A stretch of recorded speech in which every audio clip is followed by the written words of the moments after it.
오늘부터 우리 로마서 11장을 공부하게 됩니다. 로마서 9장부터 11장까지는 이스라엘과 이방인의 구원 문제, 특별히 이스라엘의 구원 문제를 다루고 있습니다. 지금 바울 당시에 복음은 팔레스타인 땅을 비롯해서 로마 제국 전역에 전파되고 있었습니다. 그런데 이상하게도 대다수의 이스라엘 사람들은 그 복음을 거부하고 있습니다. 예수를 믿지 않습니다. 오히려 이방인들은 유대인의 메시아인 예수 그리스도를 믿고 구원을 받고 있는데, 그래서 이방인들은 더 그 믿는 자들의 수가 많아져 가고 있는데, 정작 하나님의 선민이라고 자처하는 이 이스라엘 사람들은 복음을 받아들이지 않습니다. 예수님을 주님으로 믿기를 거부하고 있어요. 그래서 구원받지 못한 그런 상태에 있는 것입니다. 여러분, 그 이유가 어디 있죠? 앞에 9장과 10장이요. 이 로마서 9장과 10장에서 바울이 두 가지로 그 이유를 설명한 것입니다. 첫 번째로 9장에서는요, 그들이 지금 예수를 믿지 않고 구원받지 못한 그 이유를 하나님의 주권적인 선택이라는 차원에서 설명을 한 거예요. 그들이 왜 복음을 믿지 않고 있느냐, 왜 예수 믿지 못하고 구원받지 못한 상태에 있느냐, 그들에게 구원을 주시는 하나님의 주권적인 선택과 부르심이 그들에게 없기 때문에 그렇습니다. 두 번째로 10장에서는요, 그들이 구원 얻지 못하는 이유를 인간의 책임이라는 관점에서 설명을 했어요.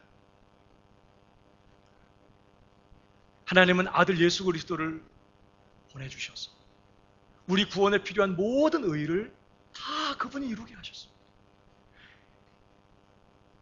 전도자들을 보내서 복음을 전파하게 하셨어요.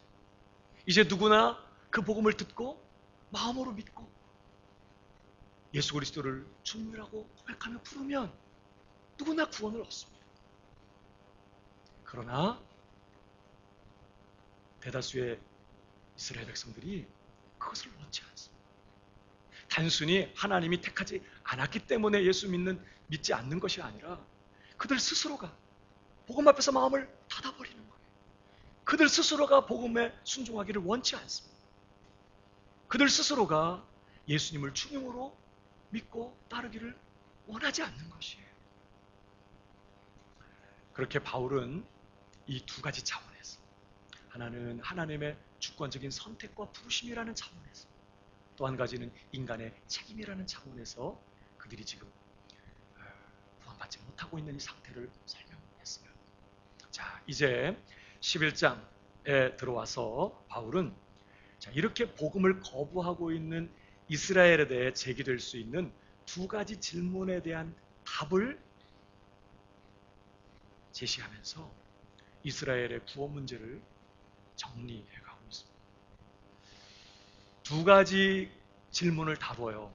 지금 불순종하고 있는, 그래서 예수 믿지 못하고 있고 구원받지 못한 이 이스라엘에 대해서, 모습에 대해서 두 가지 질문이 다뤄져요. 첫 번째는 하나님이 자기 백성 이스라엘을 버리셨는가 하는 거예요. 두 번째 질문은 하나님이 자기 백성 이스라엘을 영원히 버리실 것인가 하는 것입니다. 바울은 이 두 가지 질문에 답을 제시합니다. 그게 로마서 11장의 내용이에요. 그러면서 이스라엘의 운명이 어떻게 될 것인가, 그들의 구원의 문제를 정리해 가요. 자, 오늘 본문은 이제 그 첫 번째 질문에 관한 것입니다. 자, 1절을 한번 보실까요? 그러므로 내가 말하노니 하나님이 자기 백성을 버리셨느냐. 이렇게 이스라엘이 복음을 거부하고 예수 그리스도를 믿지 않는 것을 볼 때 그럼 하나님이 자기 백성을 버리신 것인가 하는 질문이 제기될 수 있었던 것입니다. 바울이 이제 그걸 다루는 것이죠. 하나님이 자기 백성을 버리셨느냐? 답은 뭐예요? 그 다음 절. 그럴 수 없느니라. 이 그럴 수 없느니라는 말은 결코 하나님이 자기 백성을 버리지 않으셨다, 그런 뜻이에요. 여기서 하나님의 자기 백성은 어떤 사람들을 말할까요? 2절을 보면요, 똑같은 말씀을 좀 더 구체적으로 표현했어요. 거기 보면 2절 보실까요? 자, 하나님이 그 미리 아신 자기 백성을 버리지 아니하셨나니 그랬습니다. 자기 백성인데 어떤 백성이라고요? 미리 아신 자기 백성. 로마서에서 하나님이 미리 아셨다, 이 표현은 하나님이 선택하셨다는 것을 의미하는 표현이에요. 그러니까 지금 이 말씀은 하나님은 미리 아신 택하신 자기 백성을 버리지 아니하셨다, 이런 뜻입니다. 여러분, 바울은 이미 로마서 9장에서 이스라엘에게서 난 그들이 다 이스라엘이 아니요, 또한 아브라함의 씨가 다 그의 자녀가 아니라고 했습니다. 혈통적인 아브라함의 자손이 다 자동적으로 하나님 나라 백성 되는 게 아니라는 거예요. 누구만 하나님 나라 백성 되죠? 혈통적으로 아브라함의 자손이라도 누구만 하나님께서 주권적으로 택하신 사람, 참 하나님 나라의 백성이 돼요. 그래서 똑같은 아브라함의 아들이지만 이스마엘은 하나님의 백성이 아니었어요. 이삭만 하나님의 백성. 또 이삭에게서 태어난 자녀들은 다 하나님 백성 돼야 될 것 같은데 그 중에 야곱만 하나님의 백성. 하나님께서 선택하신 그 사람만 하나님의 백성이 됩니다. 중요한 것은 하나님께서 그렇게 택하신 자기 백성은 결코 버리지 않으신다는 거예요. 이게 지금 오늘 바울이 하는 얘기예요. 하나님이 택하신 자기 백성을 버리지 않으셨다는 그 증거가 뭘까요? 바울은 그 증거를 두 가지로 제시합니다. 그 첫 번째가 뭐냐? 바로 바울 자신이에요. 바울 자신이 하나님이 한번 택하신 사람은 결코 버리지 않으신다고 하는 분명한 증거라고 소개하는 것입니다. 오늘 1절을 계속 보실까요? 그러므로 내가 말하노니 하나님이 자기 백성을 버리셨느냐? 그럴 수 없느니라. 나도 이스라엘인이요 아브라함의 씨에서 난 자요 베냐민 지파라. 바울도 이스라엘 사람입니다. 정말 오리지널 이스라엘 사람이죠. 근데 이 바울도 역시 한때는 지금의 대다수의 유대인들, 이스라엘 사람들이 그러고 있는 것처럼 복음을 반대했어요. 복음을 거부하고 심지어 예수 믿는 자들을 핍박하면서 교회를 박해했습니다. 그랬던 바울이 지금 예수 믿어 구원받은 자가 됐습니다. 예수님을 주님이라고 고백하며 늘 자기를 소개할 때마다 나는 예수 그리스도의 종이라고 말하면서 이제는 열렬하게 주님 되신 예수님을 따라가면서 그렇게 자기가 반대하던 그 복음을 전하며 그 복음을 위해서 사는 그런 사람이 됐어요. 여러분, 바울이 이렇게 될 줄 누가 알았습니까? 아마 다른 사람들은 다 예수 믿어도 바울은 전혀 안 믿을 거야. 아마 주변 사람들이 다 그렇게 생각했을 거예요. 그랬던 바울이 지금은요, 정말 예수를 믿어 구원받았을 뿐만 아니라 사도가 되어서 그가 그렇게 핍박하던 교회를 위해서 생명을 걸고 복음을 전하는 그런 사람이 됐다는 거예요. 어떻게 이런 일이 일어났죠? 어떻게 이런 일이 일어났어요? 하나님께서 바울을 자기 백성으로 택하셨기 때문이에요. 더 중요한 것은 하나님은 한 번 택하신 자기 백성을 결코 버리지 않으시는 분이기 때문에 교회를 핍박하고 믿는 자들을 박해하면서 복음을 대적하고 예수를 이단의 괴수라고 말하면서 모독하고, 그러는 바울을 보실 때 내가 왜 쟤를 택했을까? 정말 너무 짜증난다. 내가 하나님이지만 정말 속상하다. 막 이러면서 포기하고 내버린 게 아니라는 거예요. 그런 바울, 하나님 절대 포기하지 않으셨어요. 그런 바울, 예수 믿게 하시고 구원받게 하셨습니다. 그리고 그 남은 생애를 주를 위해 신실하게 살아가는 그런 사람이 되도록 하나님이 하셨어요. 그러니까 지금 바울이 얘기하려는 얘기가 뭐죠? 하나님이 택하신 백성은 절대 버리지 않는다는 명백한 증거가 바로 자기 자신이라는 거예요. 아무리 지금 믿지 않고 있고, 아무리 지금 복음을 반대하고 교회를 핍박하는 그런 자리에 있다 할지라도, 하나님은 그가 택한 백성이라면 반드시 돌아오게 하시고 예수 믿게 하시고 구원받게 하시고 그 남은 삶 신실하게 주님 섬기며 살아가도록 그렇게 인도하시는 그런 분이시라는 거예요.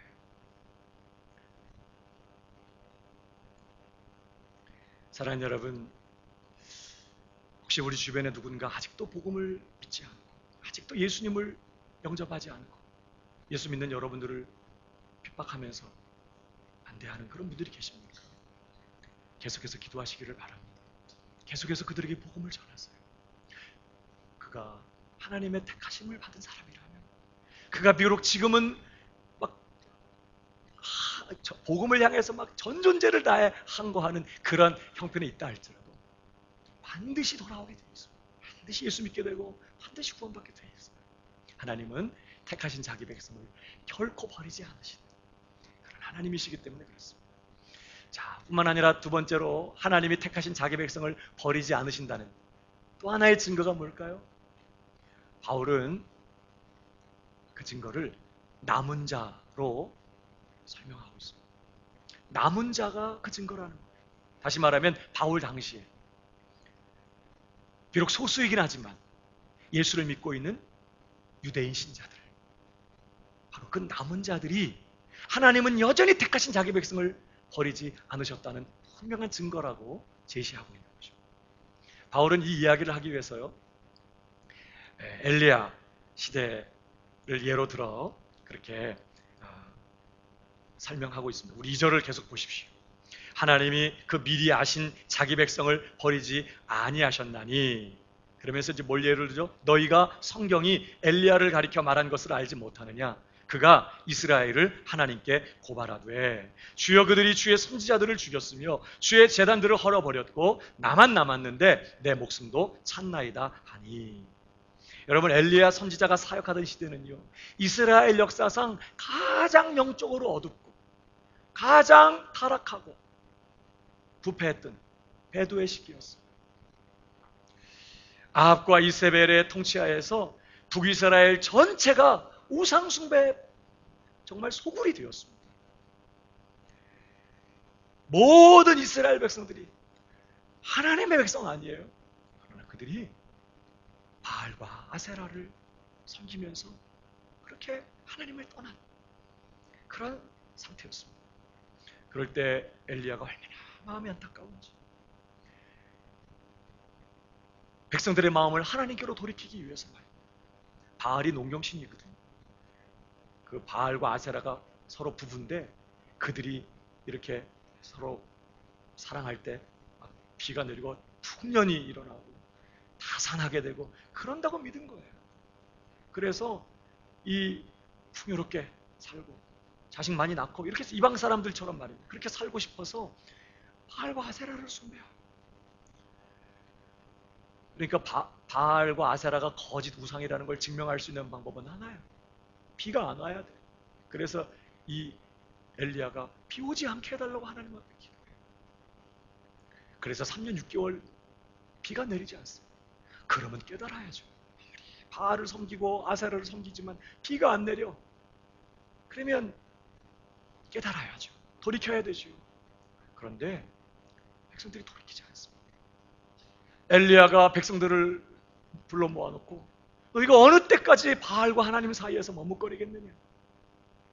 하나님을 선택하라는, 하나님만 섬기는 자리로 돌아오라는 거예요. 그러나 백성들이요, 반응하지. 비가 내리지 않고 있는 상황을 보면서 엘리야의 제단에 하늘로부터 불이 쏟아져서 그 제단에 올려졌던 제물을 다 살라버렸습니다. 바알과 아세라 선지자 850명을 다 살해했습니다. 또 엘리야가 간절히 기도해서 하늘로부터 말이에요, 3년 6개월 가물어 메말았던 가나안 땅에 폭우처럼 비가 쏟아져요. 그런 놀라운 하나님의 역사를 두 눈으로 지켜보면서도 이스라엘 백성들은 돌아오지 않아요. 반응하지 않습니다. 회개하기는커녕 이세벨이요, 그런 엘리야 죽이겠다고 협박하고, 얼마나 낙심이 됐든지. 아니 도대체 그럼 어떻게 하라는 거야? 비가 안 와도 안 믿어, 비가 와도 안 믿어, 불이 내려와도 안 돌아와. 그럼 도대체 뭘 어쩌자는 거야? 그러니까 엘리야가 너무 낙심했어요. 자기를 죽이려는 이세벨을 피해서 도망하다 어느 나무 그늘 아래 엎드려서 그가 하나님 앞에 간절히 부르짖었습니다. 주여, 그들이 주의 선지자들을 죽이고 주의 제단들을 다 헐어버렸고 나만 남았습니다. 나만. 의롭고 경건한 사람들 다 죽었습니다. 나 혼자 남았는데 이제 그들이 나도 죽이려고 합니다. 주님. 그렇게 하나님 앞에 호소했습니다. 그럴 때 하나님의 대답이 뭐였죠? 그 다음 절, 그에게 하신 대답이 무엇이냐? 내가 나를 위하여 바알에게 무릎을 꿇지 아니한 사람 7,000명을 남겨두었다 하셨습니다. 하나님께서 온 이스라엘, 하나님을 떠나 우상 숭배에 빠져든 온 이스라엘 사람들에 비하면 7,000명은 참 보잘것없는 숫자였지만 엘리야가 뭐라고 말해요? 나만 남았습니다. 나만. 그런 정말 항변을 했는데 거기에 비하면 7,000명은 정말 많은 사람들이죠. 하나님께서 이렇게 그 불의한 시대에, 그 불순종의 시대에, 그 타락한 시대에 하나님께서 7,000명의 신실한 백성들을 남겨놓으시고 그들이 끝까지 하나님을 예배하며 섬기도록 하셨다는 거예요. 이 이야기를 인용하면서 바울의 결론이 5절이에요. 다 같이 읽어볼까요? 시작. 그런즉 이와 같이 지금도 은혜로 택하심을 따라 남은 자가 있느니라. 지금도 은혜로 택하심을 따라 남은 자가 있느니라. 그러니까 뭘 얘기하는 거죠? 바울이 복음을 전하던 그때에도 엘리야 시대처럼 대다수의 이스라엘 사람들이 복음을 거부하면서 하나님께 불순종하고 있지만 그런 가운데에도 비록 소수이긴 하지만 복음을 받아들여 마음으로 예수님을 주님으로 믿고 따르면서 하나님께 순종하며 하나님께 헌신하는 그러한 남은 자들이 지금도 있다는 거예요. 그러니까 모든 유대인들이 다 복음을 배반한 게 아니에요. 그 중에 보이지 않지만 비록 소수이긴 하지만 엘리야 시대와 같이 하나님께서 남겨놓으신 남은 자들이 있어서 그들이 지금 예수 믿고 부름 받아서 하나님 앞에 신실하게 살고 있다는 거예요. 그 남은 자들이 하나님께서는 한번 택하신 자기 백성을 절대로 버리지 않으신다는 또 하나의 분명한 증거라고 말씀하는 것입니다.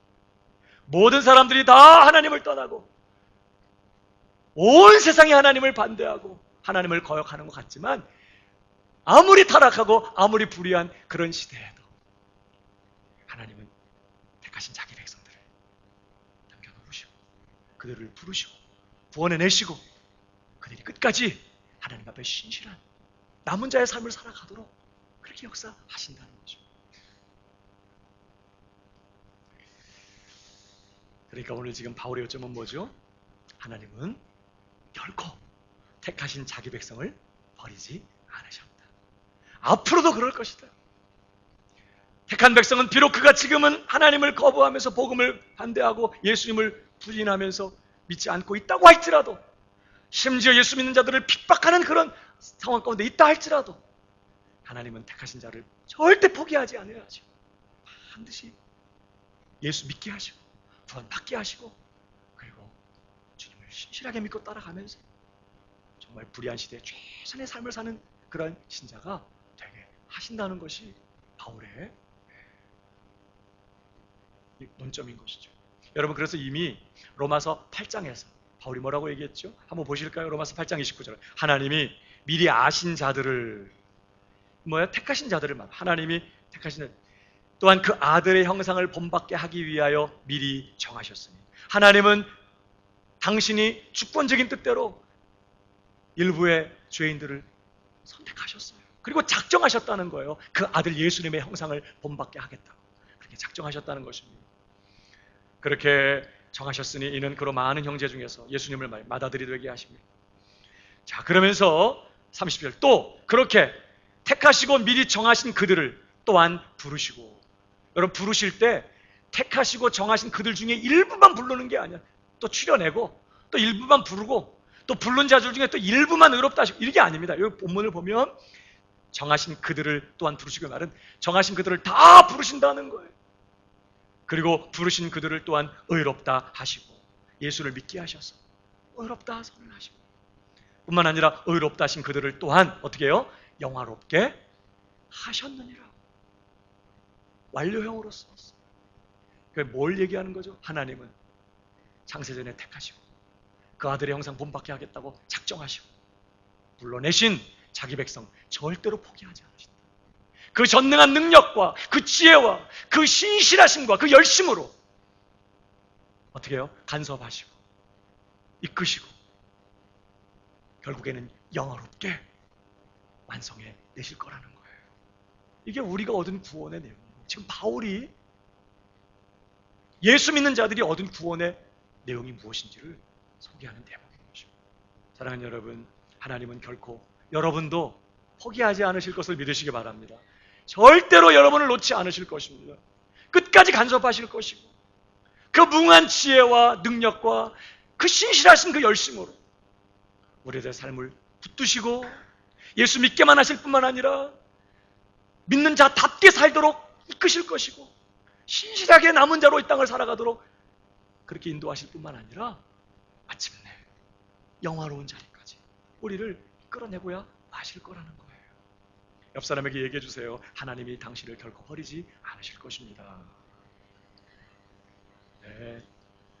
그러니까 대다수의 이스라엘 백성들이 예수 믿고 있지 않는 이런 상황 보면서 뭐야 하나님이 자기 백성 버리신 거야? 그렇게 생각하지 말라는 거예요. 실상은 지금 대다수의 불신하고 있는 이스라엘 백성들이 택하심이 없는 그런 사람들인 것이고 하나님은 그렇게 택하신 자들은 절대 버리지 않으세요. 반드시 구원해 내신다. 이것이 첫 번째 우리가 살펴본 요점이었습니다. 이것과 함께 또 한 가지 오늘 우리가 함께 생각해 볼 요점은요. 바울은 하나님이 택하신 자들을 남은 자라고 그렇게 표현하고 있다는 거예요. 자, 2절을 보시면 하나님이 그 미리 아신, 다시 말하면 택하신 자기 백성을 버리지 아니하셨나니, 그러면서 엘리야 시대 이야기를 쭉 한 다음에 다시 결론적으로 이렇게 말합니다. 그런즉 이와 같이 지금도 은혜로 택하심을 따라 남은 자가 있느니라. 그렇게 말해요. 이 남은 자는 하나님께서 은혜로 택하신 그런 사람들을 의미하는 단어예요. 근데 바울은 이 택하신 하나님의 백성들을 뭐라고 표현했어요? 남은 자라고 표현했어요. 여러분, 엄밀하게 말하면 이들은 남은 자라기보다는 남겨진 자라고 해야 맞습니다. 누가 남기셨어요? 하나님께서 남기셨거든요. 그러니까 은혜로 택하심을 따라 남겨진 자들이 있느니라 이렇게 해야 맞아요. 하나님이 하신 거니까.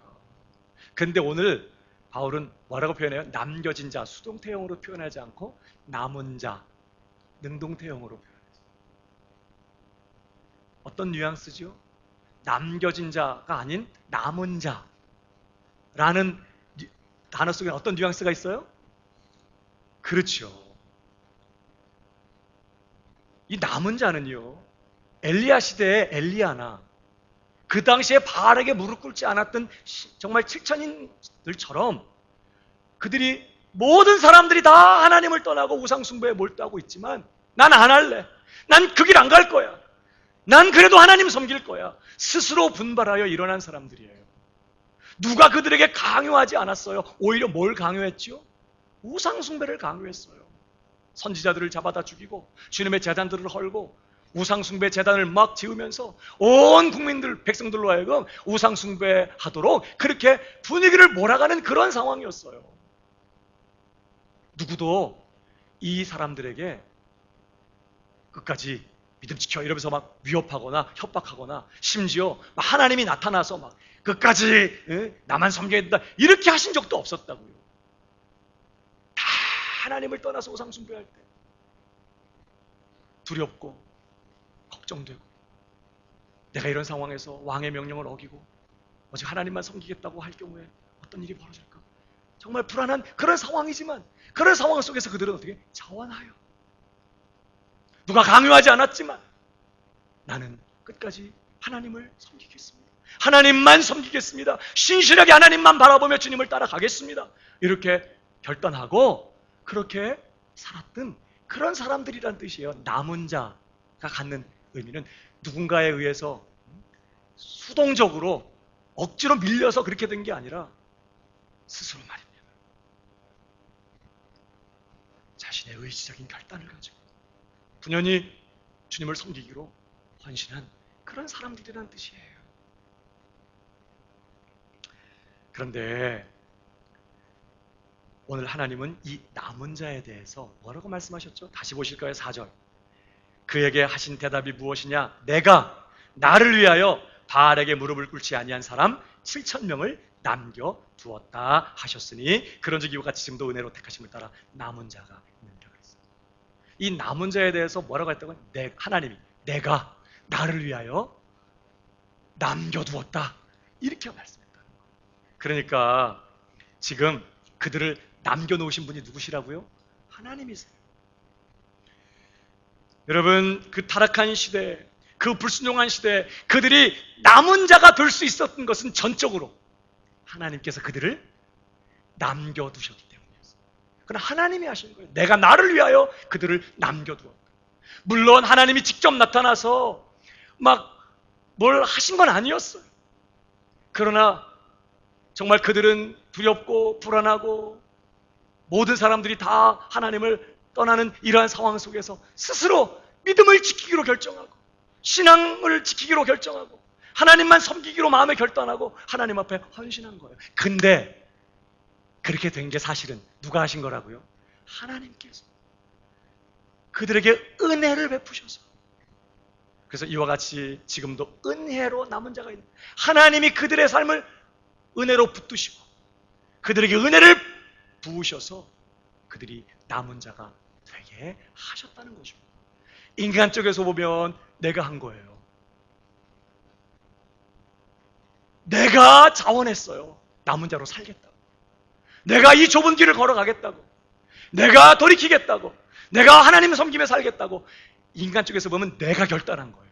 근데 그 배후에 하나님의 은혜가 있었어요. 하나님의 은혜가 그 인생을 붙들자 그가 그렇게 남은 자로 살게 되었다는 거죠. 이런 이야기는 성경에 많이 기록되어 있습니다. 특별히 구약 성경에 대표적인 남은 자 한 사람이 창세기의 노아입니다. 노아 다 정말 타락한 시대, 다 멸망당한 시대 이 노아 남은 자였습니다. 그런데 이 노아 시대를 어떻게 성경이 증거하죠? 창세기 6장 5절을 보십시오. 여호와께서 사람의 죄악이 세상에 가득함과 그의 마음으로 생각하는 모든 계획이 항상 악할 뿐임을 보시고 땅 위에 사람 지으셨음을 한탄하사 마음에 근심하시고 이르시되 내가 창조한 사람을 내가 지면에서 쓸어버리되 사람으로부터 가축과 기는 것과 공중의 새까지 그리하리니 이는 내가 그들을 지었음을 한탄함이니라 하시니라. 여러분 이 시대가 그런 때 모든 사람이 다 하나님을 떠나서 하나님이 미워하시는 악을 밥 먹듯이 저지르며 사는 그런 때라는 거예요. 그들의 마음과 생각이 부정하고 여러분 다 그래서 하나님이 그러한 사람들을 쓸어버리고 심판해야겠다고 그렇게 작정하신 때였습니다. 여러분 그런 때 8절 뭐라고 말해요? 그러나 노아는 여호와께 은혜를 입었더라. 그래놓고 그 다음 절, 이것이 노아의 족본이라. 노아는 의인이요 당대 완전한 자라. 그는 하나님과 동행하였으며. 8절이 없어도 이야기는 잘 진행이 돼요. 근데 만약에 8절이 없다면 노아가 했구나. 노아가 정말 그런 불의한 시대에 의롭고 경건하게 하나님 앞에 살면서 하나님 앞에 신실하게 그렇게 살았고, 정말 노아 대단하다. 구원받을 만하네. 구원받을 만해. 이렇게 생각했을지 몰라. 근데 성경은 정반대 이야기를 하는 거죠. 그런 시대에 하나님께서 그런 자 중에 누구에게? 노아에게 하나님이 은혜를 베푸셨다는 거예요. 그러자 노아가 여기 9절에 기록된 이런 삶을 살게 됐다는 거죠. 그러니까 정말 노아가 그렇게 타락하고 불의한 시대에 말입니다. 하나님 앞에 의롭고 경건하게 신실하게 살 수 있었던 그 근본 원인이 어디 있는 거냐? 하나님의 은혜에 있었다. 하나님의 은혜가 그를 붙들었기 때문에 그가 시류를 따라가지 않고 다른 사람들의 모습으로 살지 아니야. 하나님 앞에서 하나님과 동행하는 불의한 시대에 최선의 삶을 사는 그런 남은 자로 살 수 있었다는 거예요. 틀림없이 노아는 스스로 하나님 앞에 자원하였을 것입니다. 하나님, 나는 하나님을 섬기겠습니다. 나는 모든 사람들이 다 하나님을 떠나도 난 하나님을 섬기겠습니다. 그렇게 하나님을 스스로 붙들었을 것입니다. 그러나 사실 그렇게 된 배후에는요, 하나님의 은혜의 간섭이 있었다는 거예요. 은혜가 그 인생을 붙들자 노아가 그렇게 남은 자로 살 수 있었다는 것을 성경은 얘기하는 거죠. 여러분, 이게 노아의 이야기인가요? 사실은 우리가 그렇습니다.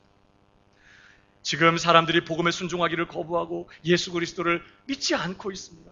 물론 많은 사람들이 예수님을 믿지만, 그러나 아직도 더 많은 사람들은 복음을 듣지 못했고 또 듣어도 믿지 않고 있습니다. 그런 시대에 저와 여러분이 하나님께 순종하여 복음을 받아들였습니다. 예수님을 주님으로 믿고 따르겠다고 결정했어요.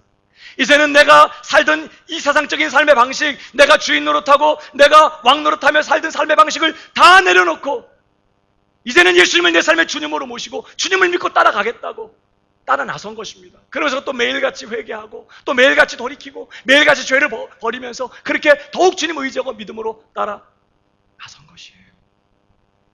어떻게 보면 내가 한 것 같습니다. 복음을 들을 때 다른 사람은 다 못 믿고 있는데 내가 알아먹은 것 같아. 우와, 역시 난 대단해. 난 깨달았어. 내가 알아듣고 내가 결단하고 내가 회개하고 내가 주님 앞에 헌신하고 내가 주님을 믿기로 작정하고 주님을 선택하고 주님을 붙들고 오늘도 열심을 품고 주님을 내가 열심 내서 따라가는 것 같아요. 근데 사실은 이렇게 된 게 뭐 때문이라고요? 하나님의 은혜가 나를 붙잡았기 때문에, 저와 여러분이 하나님의 은혜를 입었기 때문에 이 불의한 시대에 남들이 콧방귀 끼는 복음에 마음을 열고 예수님을 주님으로 고백하며 믿고 따르는 이 일이 가능하게 되었다는 것이죠. 여러분, 은혜로 된 일이에요. 여러분, 요한복음 6장 44절에 뭐라고 말씀하죠? 같이 읽어볼까요? 시작. 나를 보내신 아버지께서 이끌지 아니하시면 아무도 내게 올 수 없으니 오는 그를 내가 마지막 날에 다시 살리리라. 오는 그를 마지막 날에 내가 다시 살리리라. 다른 곳에 보면 내게로 오냐 내가 결코 내어쫓지 않을 거라고 말씀하시기도 했어요. 내게 오는 사람, 이 말은 예수님께 나와 예수님을 주님으로 믿고 따르기를 원하는 모든 사람을 말하는 것입니다. 그 내게 오는 사람 내어쫓지 않을 뿐만 아니라 마지막 날에 다 생명의 부활로, 영화로운 부활로 일으켜낼 거라고 주님 약속했어요. 그런데 중요한 것은요, 누구만 예수님께 올 수 있을까요? 아버지께서 예수님께로 이끄시는 자만 온다는 거예요. 아무도 아버지께서 이끌어주지 않으면 예수님께 나올 수 없어요. 그러나 그렇게 이끌림을 받아 예수님께 온 자는 예수님이 절대 내어버리지 않고 가리지 않고, 너는 아니야, 아버지 왜 저런 사람을 붙여주신 거예요? 하지 않으시고 다 부르시고 구원해 내실 것이라고 주님 말씀하는 거죠. 그러니까 내가 믿는 마음으로 회개하고 예수를 믿고 따르게 된 것이, 오늘도 부족하지만 더욱 주님 알기 원하고 주님 의지하며 믿음으로 살기를 소원하게 된 이 일이 말입니다. 하나님의 은혜가 내 인생을 붙잡았기 때문에 되어진 일이라는 사실을 성경은 이야기하는 거예요. 옆 사람에게 좀 얘기해 주세요. 은혜가 당신을 붙잡았어요. 여러분, 어떤 분들은 그렇게 생각할 거예요. 하나님은 미리 다 아시는 분이니까 그 사람이 장차 예수 믿고 구원받을 사람인 거 아시고, 그 사람이 하나님 앞에 정말 선을 행하며 신실하게 살 거 하나님이 미리 아시고 그래서 택한 거지 뭐. 이렇게 생각하는 사람들이 있습니다. 여러분, 오늘 바울이 뭐라고 얘기하는지 아십니까? 6절 계속 보세요. 만일 은혜로 된 것이면 뭘로 말미암지 않았어요? 행위로 말미암지 않음이니. 만일 그렇지 않으면 은혜가 은혜되지 못했어요. 그러니까 은혜로 우리가 구원을 받았다, 이 말이 뭘 얘기해요? 우리가 예수 믿고 신실하게 주님을 따를 것이기 때문에 하나님이 그런 걸 미리 보시고 우리를 선택한 것도 아니라는 거예요. 반대로 하나님의 은혜가 절대로 그렇게 살 수 없는 우리들을 오늘 예수님을 믿고 따르며 신실하게 하나님을 섬기는 자가 되게 만들었다는 뜻이에요. 은혜가 그렇게 만들었어요. 그러니까 사실은 우리가 했지만 우리가 한 게 아니라. 바울이 뭐라고 말하죠? 이런 일에 대해서 고린도전서 15장 10절을 보세요. 그러나 내가 나 된 것은 하나님의 은혜로 된 것이니 내게 주신 그의 은혜가 헛되지 아니하여 내가 모든 사도보다 더 많이 수고하였으나 내가 한 것이 아니요 오직 나와 함께 하신 하나님의 은혜로라. 한 구절 안에 자기를 소개하면서 하나님의 은혜라는 단어를 3번이나 써요. 시작도 그리고 과정도 마지막도 하나님의 은혜라는 뜻이에요. 바울은 누구보다도 헌신했습니다. 그는 누가 강요하거나 시키지 않았지만 자신의 삶 전부를 주 예수님께 바치고 주 예수님을 섬기며 하나님의 뜻을 이루겠다고 그렇게 불꽃처럼 정말 수고하면서 했으며 전심전력하는 그런 삶을 살았어요. 근데 바울은 뭐라고 얘기해요? 그렇게 산 게 하나님의 은혜로 된 것입니다. 하나님의 은혜가 나를 그렇게 이끌었고 하나님의 은혜가 내게 헛되지 않아서 그 은혜 때문에 그 은혜가 나를 그런 사람이 되게 한 거다. 나의 나 된 것은 하나님의 은혜다. 이렇게 고백하고 있는 것이죠. 사랑하는 여러분, 하나님의 은혜가요 우리를 하나님께로 밀어붙여요. 하나님의 은혜가 우리를 예수 그리스도께로 밀어붙여요. 여러분, 로켓가요 장난감이 아닙니다. 어마어마하게 무거운 물체입니다. 중력에 의해서 로켓은 땅바닥에 자꾸 붙으려고 하는, 떨어지려고 하는 성향이 강해요. 그런데 불을 붙이고 연료를 폭발시키면 그 폭발력에 의해서 그 무거운 로켓가요 정말 거의 빛에 가까운 속도로 하늘로 올라가는 거죠. 은혜가 우리를 그렇게 만들어요. 우리는 본성적으로 죄를 좋아해요. 우리는 본성적으로 세상을 좋아해요. 불나방이 본성적으로 불을 향해 달려가는 것처럼 우리는 본성적으로 죄를 좋아하게 되어 있고, 그래서 가만 내버려 두면 악하게 죄짓고 지옥 가게 되어 있어요. 우린 본성적으로 악을 좋아해요. 하나님을 싫어하고 어둠을 좋아하는 경향이 우리예요. 근데 하나님의 은혜가 우리를 하나님께로 밀어붙여요. 은혜가 폭발함으로써 우리를 예수 그리스도께 철저하게 오늘도 죄를 버리고 죄로부터 돌아서게 하고 회개하게 만들고, 하나님의 은혜가 우리의 삶을 내려놓고 예수 그리스도의 삶의 주님으로 모시고 주님을 믿고 따라가도록 그렇게 만들어요. 여러분, 예수 믿고 난 이후에도 우리가 얼마나 부족합니까? 얼마나 우리가 연약합니까? 제가 목사지만 우리가 얼마나 연약한 사람들입니까? 자주 넘어지고 자주 실패해요. 그러나 말입니다, 하나님의 은혜가 오늘도 우리를 붙들고 그 은혜가 우리를 강하게 만들고 그 은혜가 우리를 견고하게 세워줘요. 넘어지면 또다시 일어날 수 있게 하시고 오늘도 또 회개하며 죄를 버리게 하시고, 때로는 힘들고 어려운 상황에서 도무지 하나님이 왜 내 삶에 이런 일을 허락하시는지 이해할 수 없는 상황 속에서도 하나님의 은혜가 나로 하여금 그 상황에서 버티고 견디면서 하나님을 바라보면서 신실하게 믿음으로 살아가도록 붙들어줘요. 주신 사명 감당할 수 있게 하시고 허락된 시련 너끈히 극복하게 하시고 원수까지라도 사랑하면서 오늘을 신실하게 남은 자로 살아가도록 하나님의 은혜가 우리를 붙들어주는 것입니다. 그러니까 신자의 삶은 처음부터 끝까지 하나님의 은혜입니다. 오직 하나님의 은혜예요. 처음부터 하나님의 은혜로 택하심을 받았어요. 하나님의 은혜로 남은 자가 되었습니다. 하나님의 은혜가 오늘 우리를 남은 자로 살아가도록 붙들어줘요. 그러니까 신자를 설명할 수 있는 단어는 하나밖에 없어요. 하나님의 은혜를 입은 자. 나의 나 된 것은 하나님의 은혜라. 여러분, 이 말씀 속에서 우리가 받아야 될 교훈이 뭘까요? 여러분, 이 시대, 이 불의한 시대, 하나님 앞에 신실함이 없고 정함이 없는 이 시대, 하나님의 은혜로 남은 자가 되어서 오늘을 남은 자로 살아가야 하는 우리는 어떤 삶을 살아가야 될까요? 하나밖에 없어요. 절박하게 하나님의 은혜에 매어 달려야 한다는 거죠. 은혜 없이 아무것도 할 수 없는 줄 알고, 은혜가 아니면 아무것도 아닌 줄 알고, 은혜 아니면 아무것도 안 되는 줄 알고, 그저 하나님의 은혜를 간구하고 하나님의 은혜를 구해야 합니다. 오해하지 마세요. 은혜를 구한다고 그러니까 나는 안 하고 은혜가 오면 알아서 하나님이 다 하실 거고 나는 그냥 놀고 먹는 것처럼 생각하는 경향이 많아요. 그래서 정말 솔직한 사람들일수록 은혜를 구하기보다는 열심히 노력해. 여러분, 은혜로 산다는 게 노력하지 않는다는 말이 아닙니다. 여러분, 바울을 보세요. 노아를 보십시오. 엘리야 시대의 남은 자 7,000을 그들은 목숨을 걸고 하나님을 위하여 최선의 삶을 산 사람들이에요. 자신의 모든 걸 다 불질러서 주님을 위해 헌신한 사람들입니다. 근데 요즘에 뭐라고요? 그렇게 할 수 있게 만드는 것이 오직 하나님의 은혜로 가능하다. 은혜가 와야 그 일이 가능해요. 왜 신앙생활이 어려워요? 밥심으로 하려니까 안 되는 거예요. 내 경험, 내 실력, 내 능력 갖고 해보려니까 안 되는 거예요. 그러니까 어떻게 원수까지 사랑해? 보면 속 뒤집어지는 걸. 이게 원래 신앙생활이야.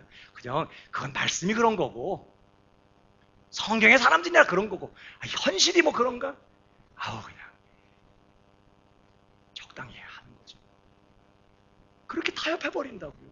왜? 노력 안 해봤나? 노력해봤지만 성경이 우리에게 말씀하는 하나님의 뜻은 여전히 우리 육으로는 불가능하다. 그러니까 사람들이 그냥 적당히 타협하고 그럭저럭 현실에 안주하면서 그럭저럭 사는 거죠. 은혜를 붙잡아야 돼요. 은혜의 목숨을 걸어야 돼요. 은혜의 목을 매야 되는 것이에요. 여러분, 말씀을 정리하면서요. 구약시대에 대표적인 남은 자 한 사람이 누구냐? 룻이라는 여자입니다. 이 여인은 모압 이방 여인이었는데 모압 땅에 이민 생활하던 나오미 집안의 시집 온 여자였어요. 이 룻이 그 집안에 시집 오고 나서 얼마 안 돼가지고 그 나오미 집안이 쫄딱 망했습니다. 시아버지 돌아가시고 나오미의 두 아들, 자기 남편을 포함해서 두 아들이 다 죽고 그래서 과부 셋이 달랑 남았어요. 아주 그 집안이 아주 쫄딱 망했어요. 이제 빈손으로 나오미가 자기 고국 이스라엘로 돌아가려고 합니다. 그때 나오미가요, 두 자부를 불러놓고 간곡하게 부탁해요. 이제 너희 좋은 아는 사람 만나서 가정 꾸리고 시집가서 잘 살라고 그렇게 하면서 보냅니다. 그럴 때 어머니 그런 말씀 하지 마세요. 어머님 따라가겠습니다. 첫 번 하는 얘기는 인사로 하는 거예요. 나오미가 알아먹었어 그 얘기를. 그래가지고 야들아 그러지 마라. 너희 그럴수록 내 마음이 아프다. 내한테 무슨 소망이 있냐? 오늘 내가 자식을 낳아가지고 키워서 너희들한테 줄 수 있겠느냐? 만약에 그렇게 한다 한들 내 아이가 커가지고 장성해서 결혼할 때가 되면 벌써 너희는 피부 쭈글쭈글해지고 이제 매력도 없어지고 이제 홍기도 다 놓치고 이제 안 돼. 아직 피부 탱탱할 때 이제 돌아가. 이러면서 돌려보내요. 그럴 때 오르바가 아멘으로 화답했어요. 어머니 감사합니다. 그러면서 자기 민족에게로 돌아가죠. 근데요, 이 룻이라는 여인이 누가 강요한 것도 아닌데 스스로가 말입니다. 나는 어머니 따라가겠다. 지금까지 살아왔던 모압의 삶을 청산하고 모압 사람으로 사는 일을 포기하고 어머니 따라가서 어머니 하나님 내 하나님으로 모시고 어머니의 백성들 내 백성으로 삼고 어머니 섬기는 하나님 내 하나님으로 모시고 어머니 고향 땅에서 살겠다는 거예요. 이스라엘 사람으로. 그러면서 나를 떠나가라고 말하지 말라. 간곡하게 말. 할 수 없어서 이 나오미가 그렇게 따라 나선 룻을 데리고 이스라엘로 와요. 여러분, 룻이 이렇게 결단하고 나오게 된 게 누가 하신 일이죠? 사실은 하나님께서 그 집에 시집 오게 하시고 그 집을 통해서 여호와 신앙에 대해서 복음을 듣게 하시고, 이렇게 쫄딱 망해가지고 여호와 믿는 집안인데 쫄딱 망했어. 그럼 여러분 같으면 계산이 나오잖아요. 이 여호와라는 신 믿어봐야 쫄딱 망하는구나. 그렇게 될 상황인데, 그런 상황에서 자기는 그 하나님을 내 하나님으로 모시고 살겠다는 거예요. 이건 정말 은혜의 역사예요. 하나님의 은혜가 그를 그렇게 결단하게 만들고 하나님을 선택하게 만들고 하나님을 향하여 헌신하게 만들었다는 거예요. 은혜가 그를 남은 자가 되게 해요. 여러분, 이 룻의 모습이 오늘 누구의 모습이죠? 오늘 우리의 모습인 거예요.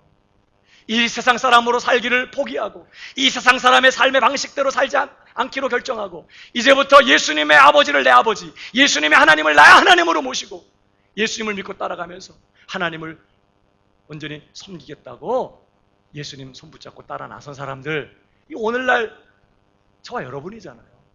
저와 여러분 신자들을 예표하는 사람이 이 룻이었어요. 근데 여러분, 그 룻이 나오미를 따라서 이스라엘 땅에 와가지고 그가 제일 첫 번째 한 일이 뭔지 아십니까? 뭐 했죠? 쫄딱 망한 집안에 며느리가 그렇다고 어머니 밥 구해 오시죠. 그리고 집에 있어요? 자기가 먹여 살려야지. 그래서 끼니를 위해서 그가 첫 번째 한 일은 이제 이삭 죽으러 나가는 거죠. 근데요, 성경은 그 룻에 대해서 성경이 이렇게 기록하고 있어요. 보십시오. 룻기 2장 2절에 모압 여인 룻이 나오미에게 이르되 원하건대 내가 밭으로 가서 내가 누구에게 은혜를 입으면 그를 따라서 이삭을 죽겠나요? 여러분, 성경 기록할 때요, 야, 이렇게 내가 밭으로 나가 누군가의 밭에 가서 이삭을 죽겠나이다. 그렇게 해도 전혀 근데 지금 여기 뭐라고 기록해요? 내가 누구에게 은혜를 입으면 그를 따라가서 이삭을 죽겠나이다 하니 나오미가 그에게 이르되 내 따라 가라. 여러분, 지금 이 구절 안에서요, 정말 우리가 주목해야 될 구절이 이거예요. 내가 누구에게 은혜를 입으면 내가 이삭을 죽겠나이다.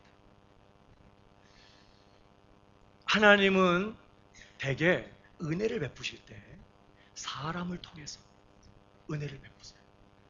혹은 어떤 공동체를 통해서 은혜를 베푸십니다. 그래서 하나님이 요셉에게 은혜를 베푸실 때도 보디바를 통해서 은혜를 베푸셨어요. 하나님은요, 지금도 사람을 통해서 은혜를 베푸세요. 예배 시간에 설교하는 설교자 되게 중요하겠죠. 대표 기도 하는 분 되게 중요하겠죠. 대표 기도 하는 분이 은혜 충만해가지고 막 기도하면요, 그 사람 통해서 주변의 사람이 다 은혜 받는 거예요. 오늘은 예배 꽝 쳤어. 대표 기도 왜 그렇게 하는 거야? 한 사람 때문에 꽝되기도 하는 거예요. 그렇게 중요해요. 하나님은 사람을 통해서, 공동체를 통해서 우리에게 은혜 베푸시고, 자, 그런 분위기 속에서 이 말씀은 의역하면 이렇게 의역할 수 있어요. 내가 누군가를 통하여 하나님의 은혜를 입으면 이삭을 죽겠나이다. 내가 누군가를 통해서 하나님의 은혜를 입으면, 누군가를 통해 하나님이 내게 은혜를 베푸신다면 내가 오늘 가서 이삭을 주워보겠습니다. 이런 뜻이에요. 여러분, 밭에 가서 이삭 주워오는 게 뭐 특별한 은혜가 필요한 일이에요? 이스라엘 당시에는요, 율법으로 추수할 때 반 모퉁이까지 다 베지 못하게 법으로 딱 정해놨어요. 반 모퉁이 남겨놔야 돼요. 또 이렇게 거두다가 땅에 떨어진 이삭이나 또 열매들 줍지 못하게 했습니다. 누가 주스라고? 가난한 사람들이 와서 주워가라고, 먹고 살라고 하나님께서 법으로 그렇게 정해놓은 사회예요. 그러니까 뭐 먹을 게 없으면 추수 때 어떻게 하면 돼요? 밖에 나가면 돼요. 힘 있고 건강하고 눈 밝으면 가서 이삭 죽으면 되는 거예요. 눈이 또 안 밝아가지고 이삭이 어디, 그러면 또 좀 곤란할지 몰라도 힘 있고 건강하고 눈 밝으면 누구나 가서 이삭 죽어다가 먹고 살 수 있는 것입니다. 거기에 무슨 특별한 은혜가 필요한 게 아닌데 지금 룻은 뭐라고 말하고 있다고요? 내가 누구에게 은혜를 입으면, 내가 누군가를 통하여 하나님의 은혜를 입으면 내가 오늘 이삭을 죽겠나이다. 뭘 말하는 거죠? 룻은 어떤 사람이에요?